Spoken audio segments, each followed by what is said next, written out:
Hey guys, Matt and Nikki here. So finally back to another customer dyno video here after months of working through the winter and getting through that whole COVID thing, and we're coming out of the back end of that finally. So starting back off with a truck here. So this is a truck that maybe you might have seen on my channel from maybe years ago. We did just a blower header install on it, and it's a 2018 Silvarado 6.2. It now has a forged bottom end in it, and the customer ended up buying a Texas Speed long block for it. So it's got Texas Speed ported heads. It's got a Texas Speed cam.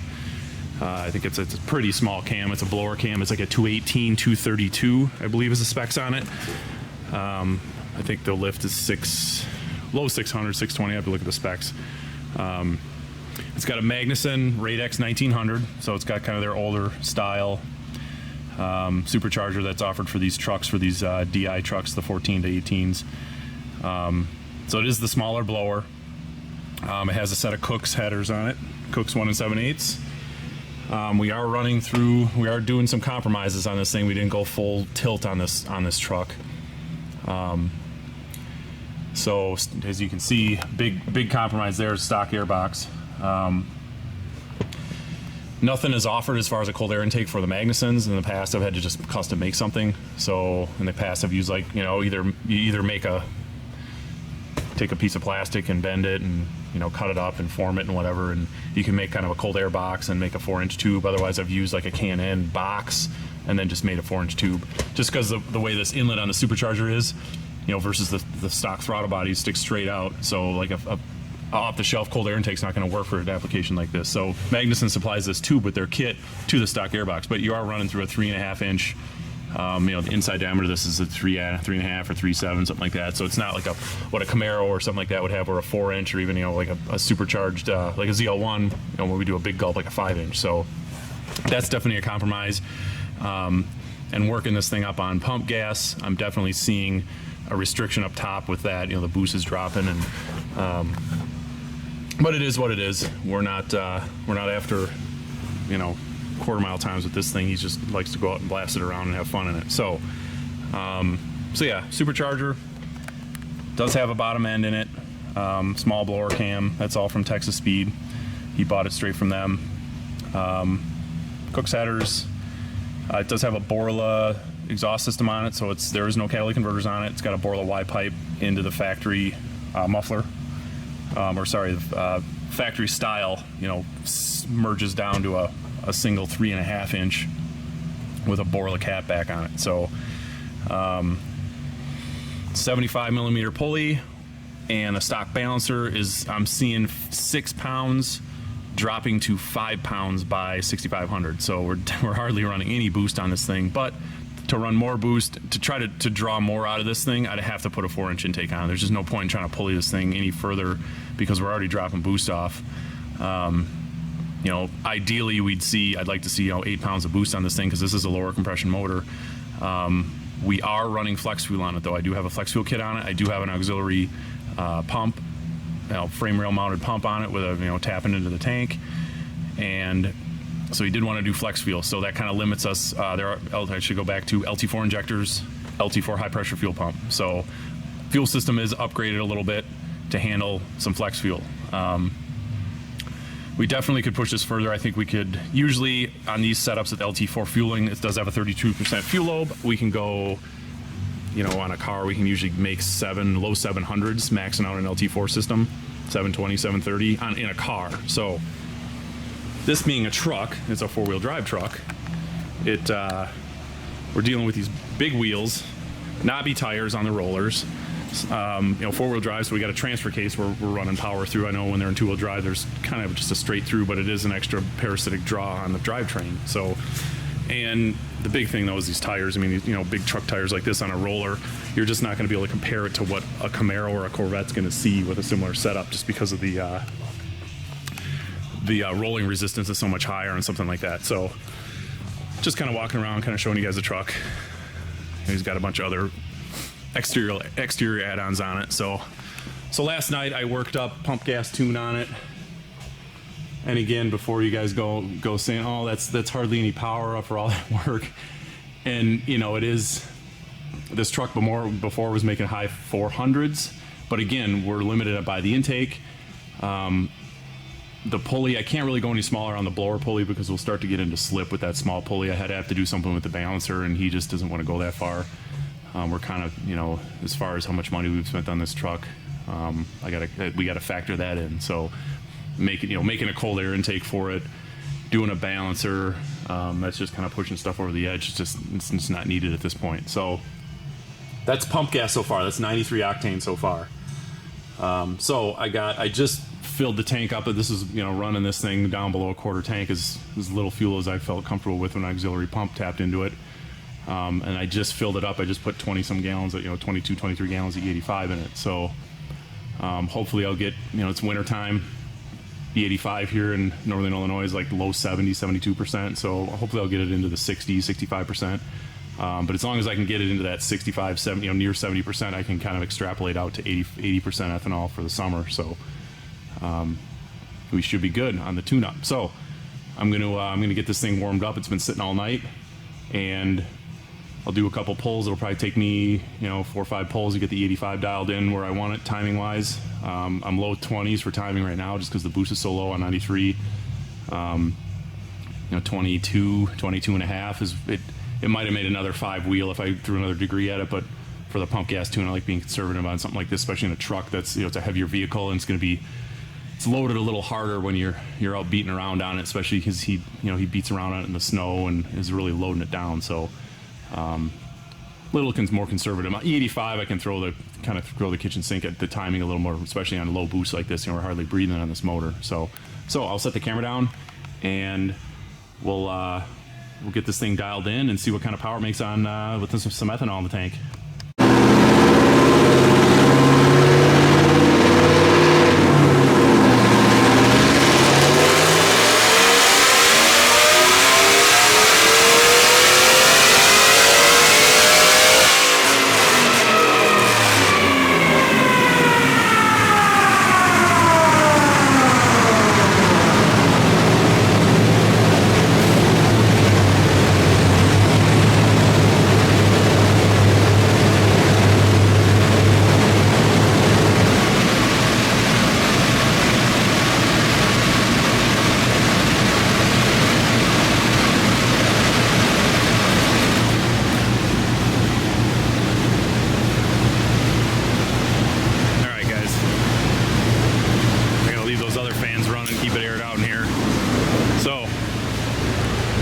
This worked up on E85. We're only about E55, so didn't quite pick up as much power as I wanted to see. But so both these runs are E80, E55.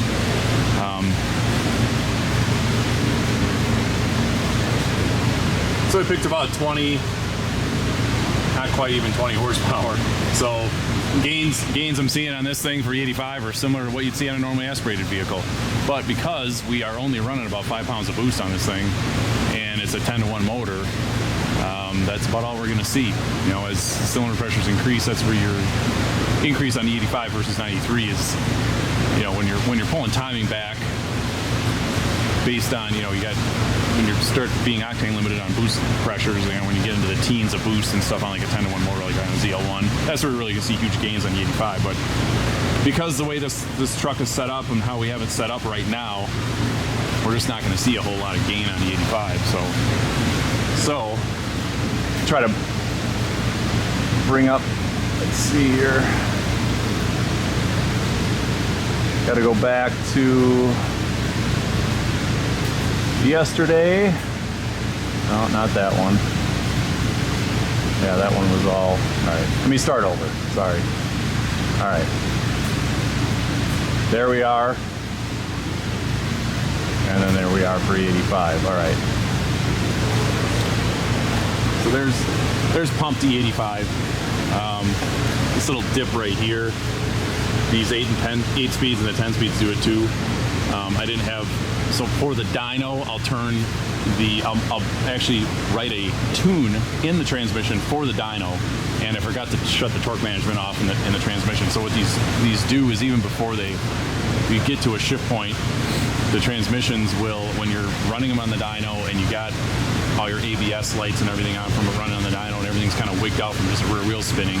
The transmission will preemptively pull timing before an anticipated shift, and it does that through the torque management. So I didn't have the torque management shut off in the trans for the dyno, and that's what this little dip is here. It actually pulled a couple degrees of timing, but obviously for the 85 run, I shut the torque management off in the trans, and that's just for the dyno. I leave torque management on in these transmissions while I shut it off, and it's definitely faster, like a drag strip.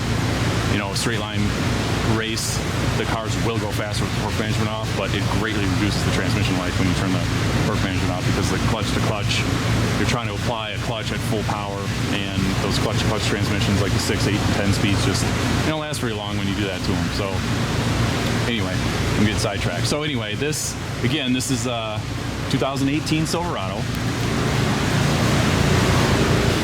6.2 forged motor, 10-to-1 motor, you know, basically something similar to like what an LT4 would have. Magnuson 1900. Stock airbox. It has a Can-In drop-in in it. That doesn't do a whole lot over a paper filter, really. Kooks headers, 1 7/8.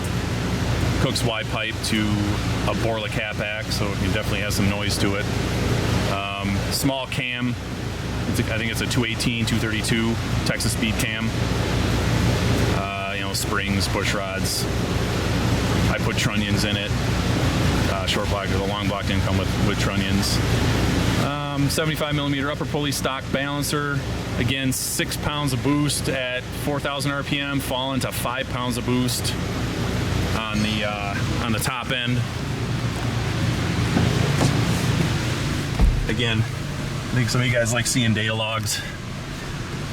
I like showing data logs because you can kind of see, you know, guys that don't care, I showed you the dyno graph, so you can move on to the next video or whatever, but I like showing, you know, some guys like to see this stuff, and so you can see here, so this white line up in the top, my top group here is boost, so 137 kPa, that's about, yeah, 5.8, 5.9 PSI, and at 6,700, you can see we're at 131 kPa, so ambient pressure right now is about 98 kPa, so you subtract that off here, so yeah, that's about 5 pounds of boost. So we're barely breathing on it, but with this pulley combination, we'd have to go to a balancer, and the customer's just kind of tapped out as far as how far we're taking this truck right now. So you can see timing down third group here, that blue line, I'm really trying to push some timing through this thing.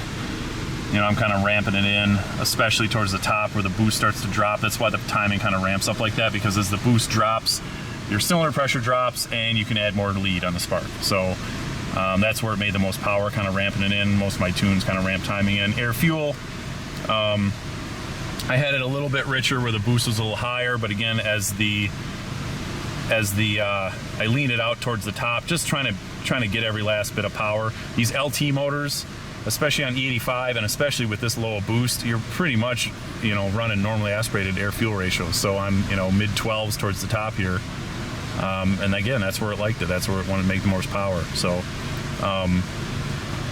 obviously, no, I didn't show a graph of or a data log of the pump gas stuff. I did that last night, and my camera was dead last night, so I didn't get to kind of do part of this video on the pump gas, but the 85 is more exciting. That's where it's making the more power anyway. And so yeah, that's, I don't know what else I could go over on this graph. Obviously in these LT motors, I'm data logging all these different torques and stuff that these controllers use to control all this stuff. And I mean, there's all this predicted torque, and you know, there's predicted engine torque, immediate engine torque, predicted axle torque, immediate axle torque, predicted throttle, immediate is spark. Basically, you know, how the engine or the ECU is controlling torque, either throttle, you know, throttle blade, or by spark. And so I data log all that stuff in case, you know, and so you can kind of see these lines or stuff is, unless you really know what you're looking at on this LT stuff, it's just kind of background noise at this point. Spark, boost, air fuel, RPM, throttle, you know, that's kind of all the main stuff we look at. You know, mass airflow hertz, obviously. You can see we're really high on the MAF hertz because that is a stock MAF. housing, stock airbox. That's a 3.5 inch. You know, if we were in a 4 inch, we'd probably be about 1,000 hertz less. You know, 1,200 hertz less, something like that. So for the future, you can see I got tons of room on my injectors. I'll take DI motors to 5.5 milliseconds. So we're at 4.5. So we got room to go up on boost if he ever wants to do a balancer. It's got a 32% low. I run my fuel rail pressure. I command 20. That's usually about how high I'll take an LT4. Sometimes I'm maybe a little bit higher if I'm really maxed out on injectors. I'll go to 21, but usually 20 megapascals is about as high as I go. You can see here ethanol content. Yeah, we're only 55, 54.9. That's my injection timing. All this other stuff I data log, and so on and so forth. Low side fueling. We do have, again, I mentioned before earlier in the video, it does have an auxiliary fuel pump, so tapped into the back of the tank, and fuel pumps bolted to the frame rail, and then there's a T's into the factory system, and then on a Hobbs switch at 3 pounds of boost, it turns on. So you can see my low side pressure is holding pretty good. I mean, obviously there it's kind of jumping around. The way these DI systems work is the high pressure pump has a solenoid on the side of it that pulses in time with the three lobe, the camshaft's got that pump lobe on it, and it's like a triangle. So as it moves up and down and pulses the piston up and down on the high pressure pump, that solenoid is moving in and out in time with that to regulate pressure. And to lower pressure, that solenoid opens and basically allows the piston to just push back against the fuel pump in the tank. It pushes back into the system instead of having a return line. When the solenoid is closed, the fuel only has one place to go, and it goes out into the fuel rails through the injectors, and that's when it's able to pressurize into the fuel rails. So when you really get these with these higher lift lobes, and you start to kind of get these big fuel pressure fluctuations, because that piston is, you know, with these higher lift lobes, a 32% lobe, you're adding a 1.5 millimeters, something like that, to the lift on the fuel pump, and it really starts to put some pressure pulsations in the feed line, because that's the feed line. The feed line is that's all we got. We don't have a return line. So sometimes you'll see that where that low side fuel jumps around like that, especially on the high, even though you go to a 38% lobe, and then stuff really starts to move around, especially at some of these higher RPMs. The other thing we run into is, you can see, so as I let off the throttle and the pulse width drops on this purple line, you see that's pulse width 4.7, 4.6, drops, as I let off, drops to 0.5. And we get a big spike with these high pressure, these big lift lobes, we get a big spike in high pressure fuel. So you see it jumps to 35 megapascals. And as the RPM drops in, below 5,500.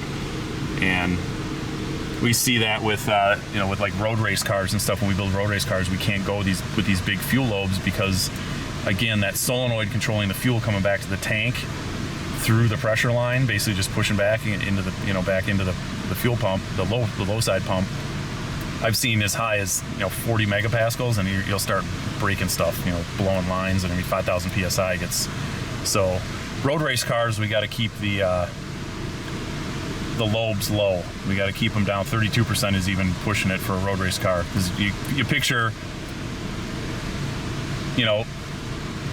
mid corner, you got your RPM in a road race car, even 6,000 RPM, and you roll off the throttle, you're off the throttle, you're just barely touching it, maybe trying to hold, like Road America, there's the carousel, it's a long right-hand sweeper, and you're through that corner for multiple seconds, it's probably three, maybe 4 seconds, and you're holding you're just holding RPM, trying to hold a speed, and there's hardly any pulse width, your pulse width is very low, but that fuel pump with that big lobe is still just cranking, and the fuel, that piston is trying to move fuel, and if it doesn't have anywhere to go, it's gonna start to overpressure the rail. So I'm kind of rambling here about that stuff, but that's just some of the stuff we see on these DI. There's tons and tons of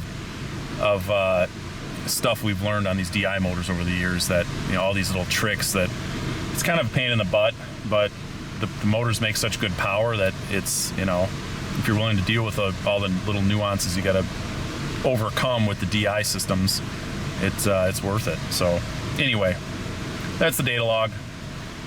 I'm gonna call it. I did about 3 back-to-back pulls. This was the third one. They all made 540. You know, this one was 540. I think I made 541 2 times in a row. So I always like doing back-to-back stuff just to make sure that I can back stuff up, because that's how stuff's driven on the street. So I don't really like getting into cold hero pulls because it's pointless. It's not what you're seeing on the street and the track. So there it is, pump gas to E85.